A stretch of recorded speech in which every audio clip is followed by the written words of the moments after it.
of the woods! We found some. I'm absolutely ecstatic that we found some.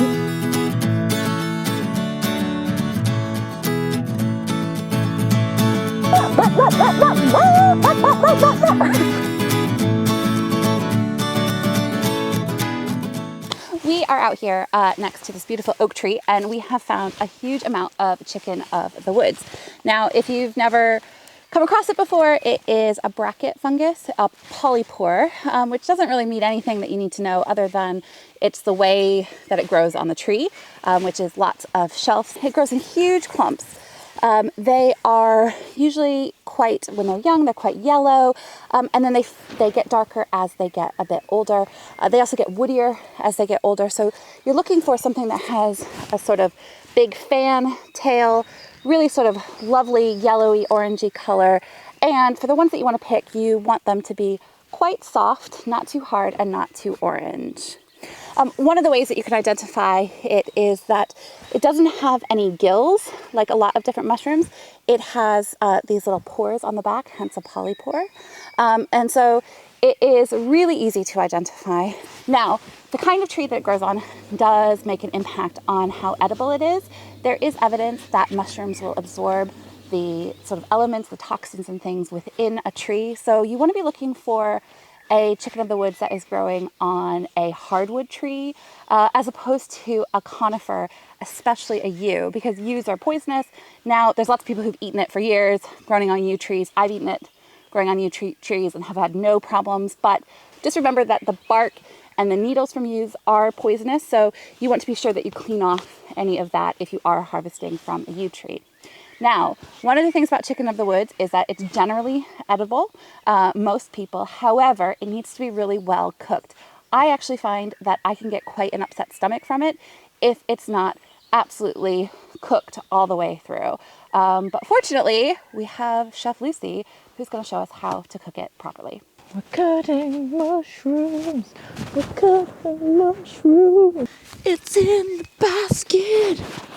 Look how good it looks. I'm so looking forward to cooking this today. We're going to there's so many things you can make with it. It's a lot of people use it as a substitute for chicken, so vegetarian substitute for chicken. It's a similar kind of texture to chicken. I'm going to make some deep fried chicken of the woods today, which I cannot wait for. You can use it in anything. You can use it with risottos, pastas, as you would mushrooms as well as you would chicken, which is quite exciting. Fried chicken!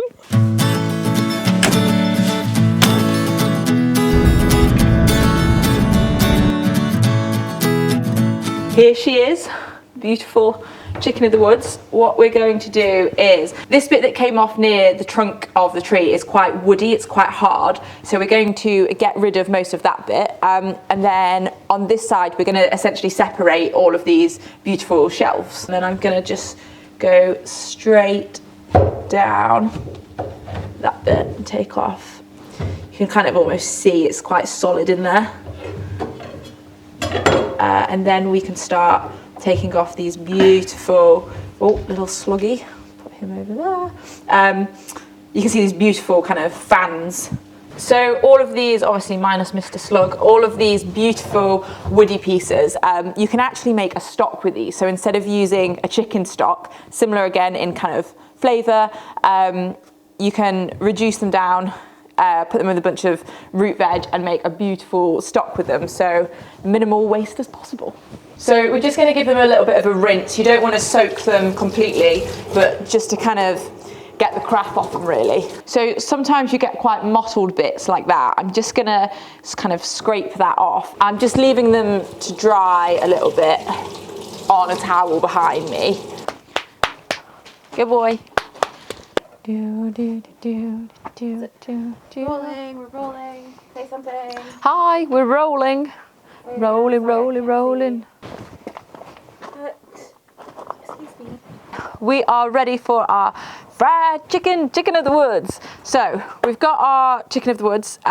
We've got about 1 kilogram of it here, which is ideal. We're going to make a brine. We're going to brine it for about 5 to 10 minutes whilst we make the batter and all of the other stuff. It just kind of takes the edge off it a bit, makes it a little bit more tender.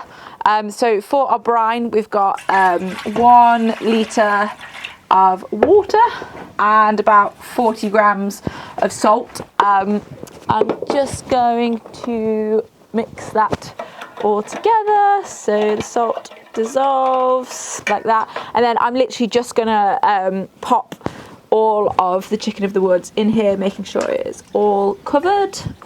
Put those wee bits in first. There we go, and we can just pop that to the side. So whilst our chicken of the woods is brining, we are going to make a batter. In our batter, we are going to put in some plain flour. We've got about 240 grams in there, and then we're going to crack 2 eggs in.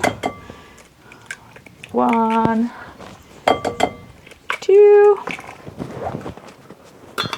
and we're going to start to give that a little bit of a whisk, just kind of break your yolks just until it starts to combine.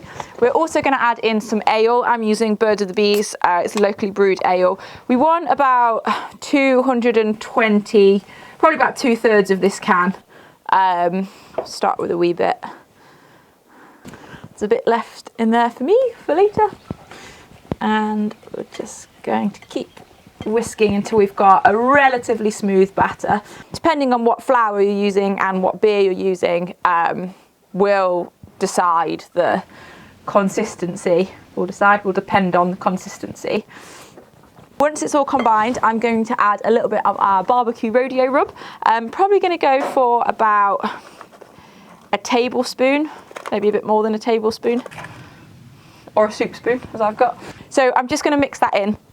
You can actually use, paprika, turmeric, salt and pepper, the usual suspects for fried chicken, but I think the barbecue rodeo rub gives it an extra lovely bit of spice. And then we're also going to make our coating. So you can coat this in breadcrumbs, panko breadcrumbs, to give it a bit of extra crunch. We're going to do a cornflake crunch. So I have got about 60 grams of cornflakes in there. I've crushed them up. Everyone's got cornflakes in the house, probably the ones that are at the bottom of the bag, which nobody ever uses. So I'm also going to add in here our Better Than Sex roast potato seasoning. This has got semolina in it, which is why the roast potatoes are extra crunchy when you use it, but I'm going to put about half of the bag in here with it. It'll give it a beautiful flavouring. It's got herbs going through it, it's got salt and pepper, it's already seasoned. We're going to mix it with the cornflakes. While we're waiting for the mushrooms to brine, I'm going to make this yoghurt dip. So we've just got some Greek yoghurt in here. It's about 250 grams-ish. And this is our hot honeys only spicy honey that we made this year from local honey and also very locally grown chilies over those trees. So I'm just going to go for one kind of large tablespoon. I've got all the kind of delicious chili bits in there. And I'm also going to put a little bit of barbecue rodeo rub in, probably about a tablespoon of that in as well. And we are just going to give it a big mix together so it's nicely combined. Delicious. That's mushrooms pretty much brined, and I'm going to just kind of pat them dry. As I pat them dry, I'm going to break them up into the kind of sizes that we want to actually eat them with. All right, now for the dirty, messy bit. We're going to dunk into the batter and then into the coating. Got my oil heating up on here. Look how good that looks.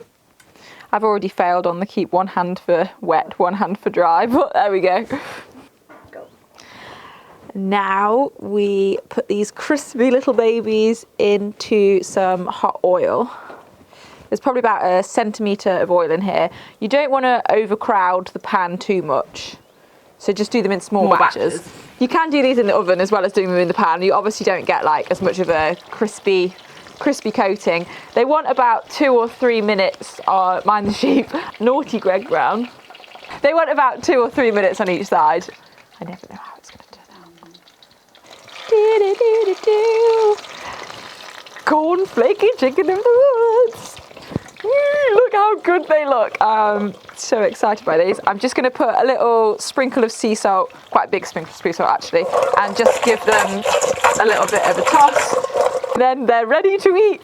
Are you ready? Very good. They do look pretty good, don't they? It's remarkably like chicken. Yeah. Mm. Oh, they're well good.